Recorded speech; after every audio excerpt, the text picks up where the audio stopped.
여러분, 우리는 지금 이 믿음 생활하기가 대단히 어려운 그러한 시대를 살아가고 있습니다. 우리 살기가 너무 어려워서가 아니고 살기가 너무 좋아져서 그런 것 같습니다. 하나님을 의지해야 할 필요를 별로 느끼지 못한다는 것입니다. 아주 어려운 병을 제외하고는 하나님의 도움과 보호를 필요로 하는 그러한 상황들이 점점 없어지고 있다는 것입니다. 물론 라스베가스와 같은 건 산발적 총격 사고는 있지만은 적군이 막 침략해 들어온다든지 무법자나 강도를 만난다든지 살상과 약탈이 사행되는 그런 무법천지의 상황이 거의 없어졌다는 것입니다. 이 홍수나 화재, 이 천재지변의 위험도 이 보호민이 그 사회복지 등이 되어 있어가지고 최악의 상황을 면케해주고 있습니다.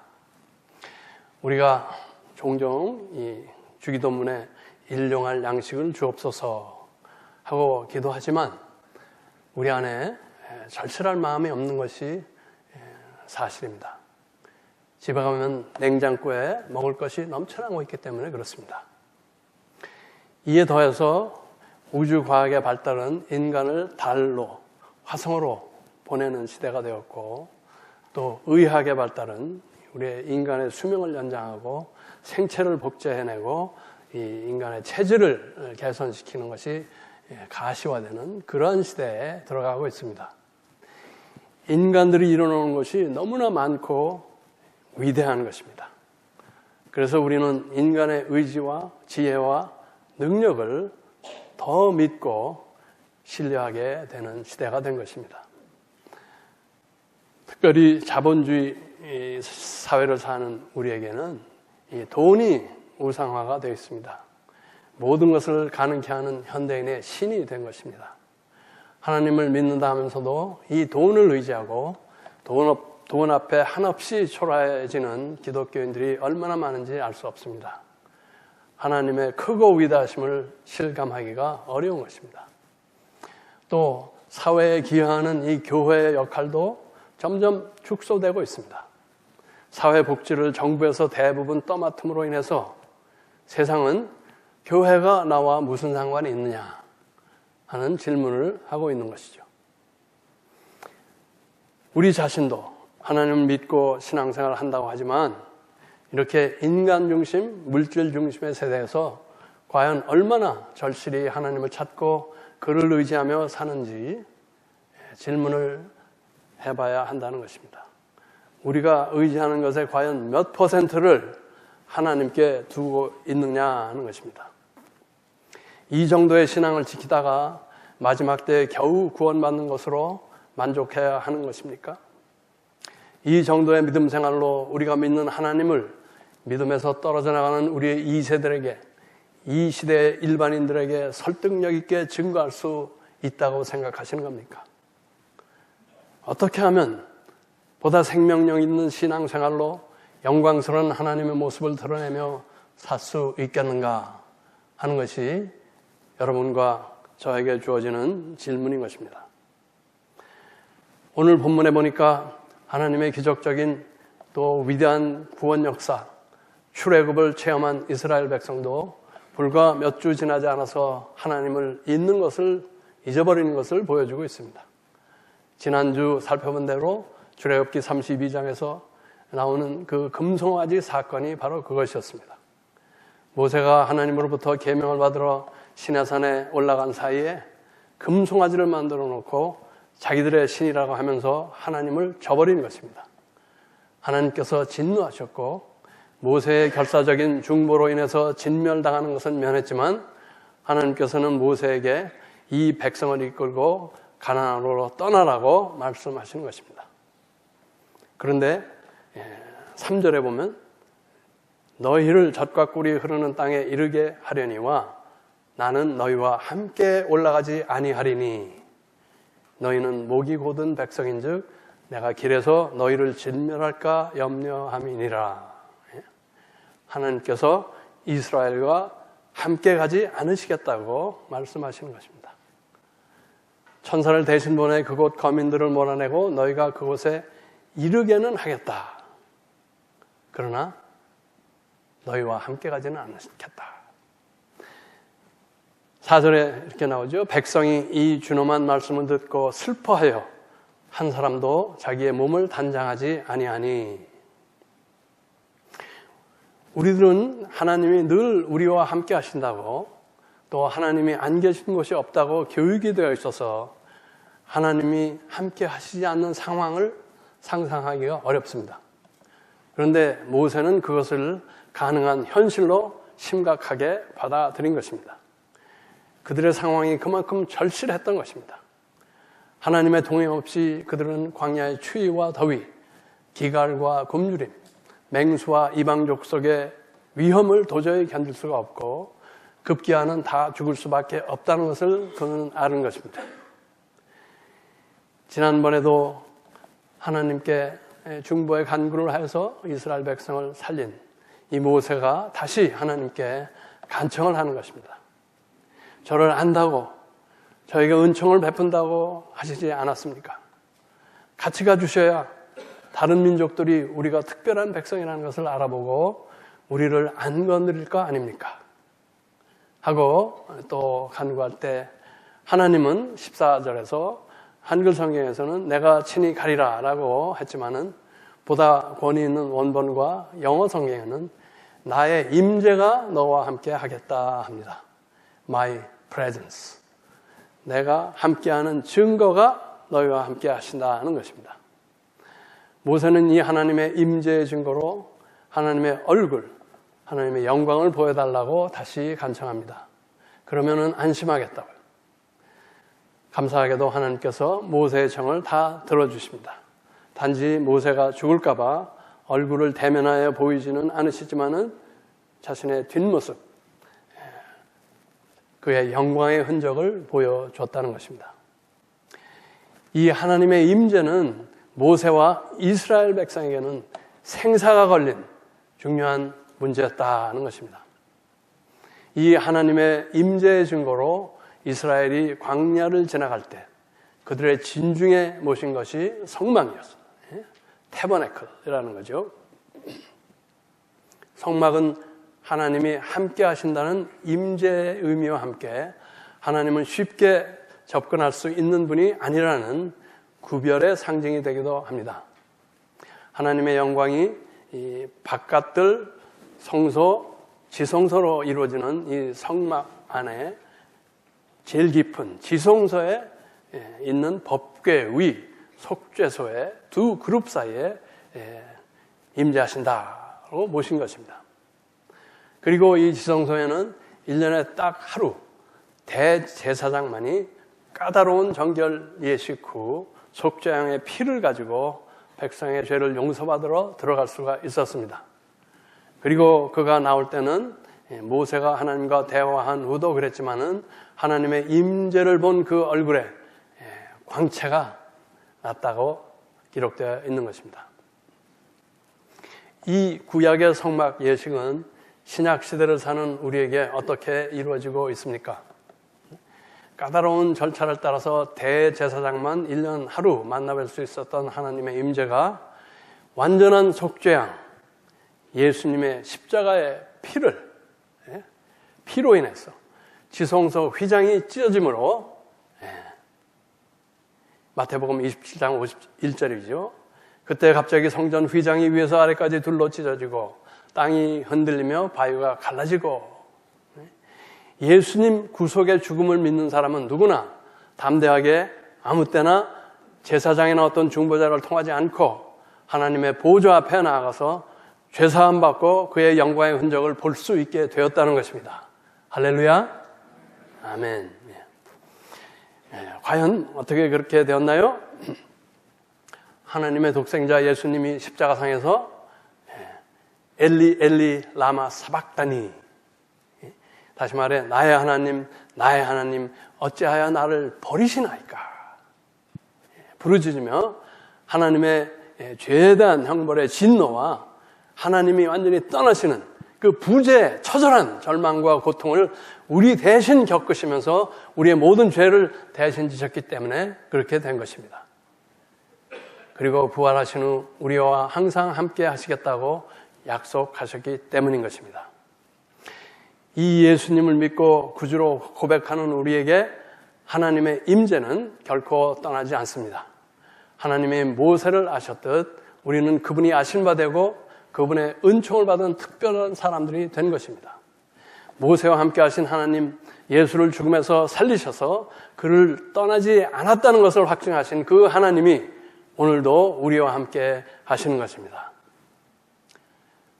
그런데 이렇게 엄청난 은혜를 입은 우리가 하나님의 임재를 믿지만 그것을 대단하게 여기지 않는다는 것입니다.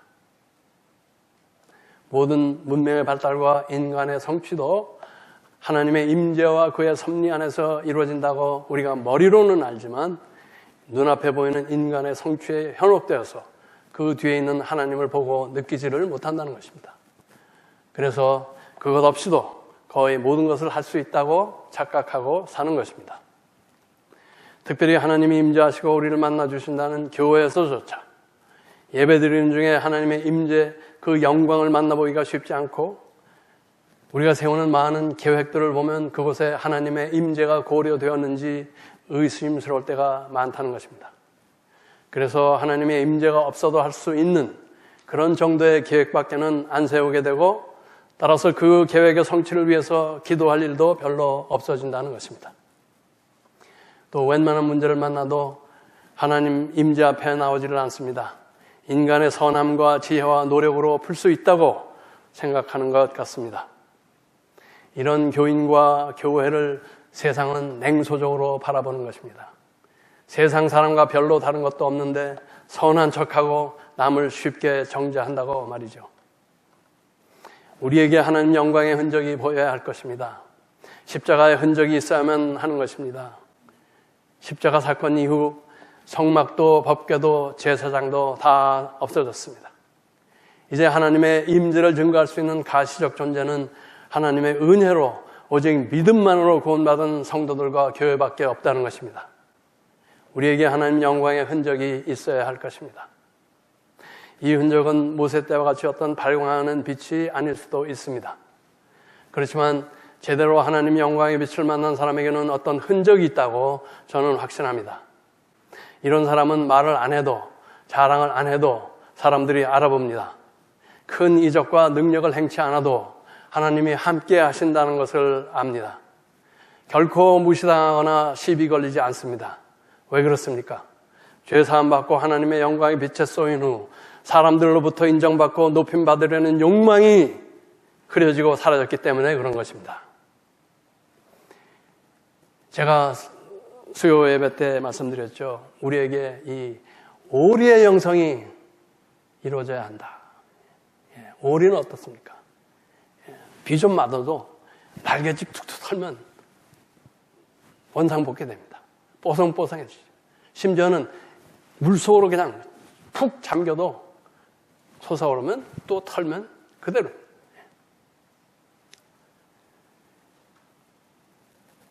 애굽의 바로를 굴복시키고 홍해를 가르신 그분, 온 우주를 창조 운행하시는 그분의 영광의 광채 앞에서 우리 육신의 정욕, 안목의 정욕, 이생의 자랑을 십자가에 못 박게 되기 때문에 그런 것입니다. 다른 말로 마태복음 5장 5절에 온유를 포함한 팔복이 이루어졌기 때문에 그런 것입니다. 여러분, 우리 교회도 이런저런 문제를 많은 때가 있습니다. 그럴 때 우리는 하나님보다 우리의 지식과 경험을 총동원해서 빠른 시간 내에 그것을 해결하려고 합니다. 그리고 다행히 좋은 해결책을 통해서 그 문제를 해결할 때도 있습니다. 그런데 많은 경우 교회의 문제는 교인들의 영적 상태와 깊은 관련이 있다는 것입니다. 문제의 근본적인 원인은 우리가 하나님을 잊고 우리의 금송아지를 만드는 데 있다는 것입니다. 오늘 말씀이 우리에게 주시는 하나님의 경고일 수가 있습니다. 너희가 영적으로 깨어나지 않으면, 계속 세상적이고 인간적인 해법을 찾는다면 하나님께서 너희와 같이 가지 않겠다고 하실 수가 있다는 것입니다. 저만 그렇게 느끼는지 모르지만은 요즘 새벽 예배나 수요 예배 참석자의 수가 늘지 않고 도리어 줄고 있다는 것입니다. 도대체 이것을 어떻게 해석해야 할 것입니까? 하나님께서 함께 안 하셔도 세상 지혜로 인간들의 의논과 협력으로 다 된다는 겁니까? 또는 될 대로 되라는 것입니까? 아니면 굿이나 보고 떡이나 먹자라는 것입니까? 자신의 믿음의 성장과 교회의 영적 권위가, 영적 권세가 세워지기를 갈망하는 참된 성도라면 하나님 영광의 광채 앞에 나가고 그분께 기도하는 시간이 더 많아져야 하지 않겠느냐 하는 것입니다. 하나님이 함께 해달라고, 함께 하시는 영광의 흔적을 보여달라고 모세와 같이 간구할 때가 아니냐 하는 것입니다. 몸단장을 그치고 특별 금식이라도 해야 할 때가 아니냐 하는 것입니다. 더하여 우리의 예배가 좀 더 살아야겠습니다. 우리의 공예배는 우리가 하나님을 가장 가까이 만나는 시간입니다. 성도들이 하나님의 임재 앞에 나아가 그 영광의 광채에 잘 쏘이도록 우리 모두가 최선의 노력을 경주해야 한다는 것입니다. 성도들이 예배드리러 들어오는 입구에서부터 찬양, 기도, 성경 봉독, 헌금 등 모든 순서에서 비록 형식은 자유롭지만 영적인 흐름과 거룩한 긴장의 분위기가 흐트러져서는 안 된다는 것입니다.